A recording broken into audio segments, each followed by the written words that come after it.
Une prise de parole rare.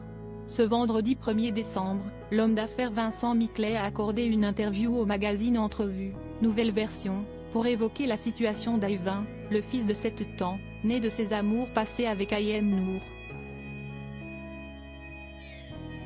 Sans nouvelles du garçonnet depuis 1 an désormais, et furieux que celui-ci ait pu quitter le Maroc avec sa mère, il a livré sa version des faits.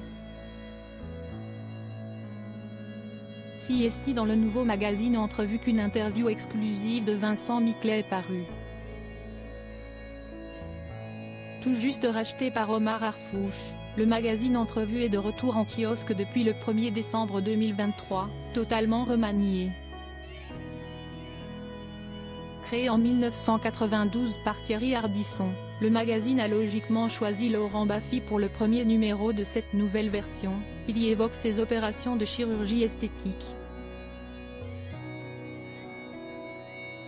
Leur belle romance s'est transformée en véritable guerre.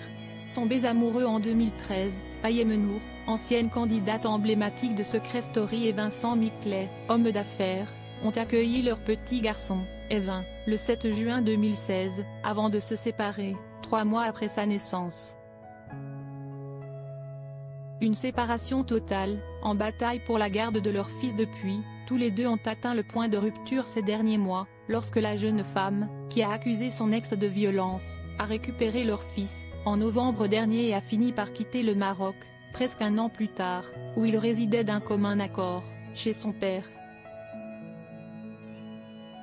Un kidnapping pour Vincent Miclet, qui ne décolère pas d'avoir vu son fils rentrer en France alors que la justice marocaine, selon lui avait accordé la garde du petit garçon. Très rare dans les médias, il a accepté de s'exprimer dans Entrevue, ce vendredi 1er décembre, et de livrer sa version. J'ai généreusement offert à Ayem la jouissance d'une villa somptueuse à Marrakech, une pension mensuelle conséquente et des facilités de déplacement, tout cela pour assurer le bien-être d'Ayvin, notre fils commun, assure-t-il notamment.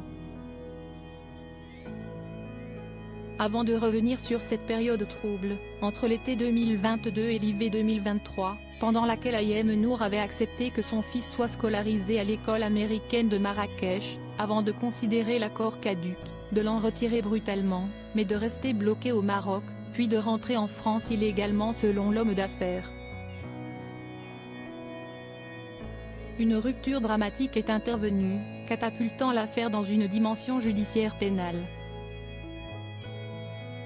Le kidnapping orchestré par Ayem a déclenché un feu croisé entre la France et le Maroc. Les tribunaux marocains, que j'ai sollicités, ont rendu un verdict condamnant Ayem à une peine de prison avec sursis. Le tribunal français quant à lui, avait déjà émis une décision défavorable à Ayem, dénonce-t-il, précisant qu'il n'a plus de nouvelles d'Ayvin depuis le 14 novembre 2022. Plus de nouvelles d'Ayvin en effet condamné à 4 mois de prison avec sursis en mai dernier pour enlèvement de mineurs, par un tribunal marocain. Ayem Nour pourrait risquer gros, selon nos confrères d'Entrevue. La jeune femme s'expose à une amende importante au Maroc, puis à finir derrière les barreaux si elle ne la payait pas. Une sanction qui ne semble pas l'impressionner, selon l'avocate de Vincent Miclet, elle aussi interrogée, et qui a confirmé que son client était sans nouvelles du petit garçon depuis qu'Ayem l'a récupéré. Mon client ne sait plus rien de ce qu'est devenu son enfant depuis fin 2022, il ignore où il habite, il ignore s'il va à l'école. Il ignorait donc à quel endroit il pouvait venir chercher son fils pour partir en vacances avec lui à la Toussaint ou pour toutes autres vacances. La mère n'a même pas eu la présence d'esprit de faire téléphoner l'enfant à son père pour qu'il y ait un semblant de contact. Elle limite sa communication à d'obscurs posts sur les réseaux sociaux mais se garde bien de dire où elle est, dans quelle ville, à quelle adresse, etc. A-t-elle dénoncé, avant de se questionner sur le bien-être du garçonnet. L'idéal serait déjà que la mère comprenne que cet enfant a un père, et qu'au-delà de toute considération juridique, le priver de son père ne peut que lui être extrêmement préjudiciable. L'idéal serait donc qu'elle revienne à un comportement normal ou que sa situation antérieure soit rétablie. Cet enfant était heureux au Maroc, il allait à l'école chaque jour et ne manquait de rien. Aujourd'hui, il est dans la nature et n'a même pas pu aller normalement en classe comme tous les enfants depuis la rentrée. Si est-il plus que regrettable, a-t-elle lancé dans la même interview. Une réponse d'Ayem. Pour le moment, Ayem Nour, qui a relaté tout au long de l'année toutes les péripéties judiciaires sur ce sujet dans les médias ou ses réseaux sociaux, n'a pas encore répondu mais pourrait bien rapidement contre-attaquer. Le soulagement est indescriptible, la joie est immense. Des batailles, j'en ai connu. J'en ai mené.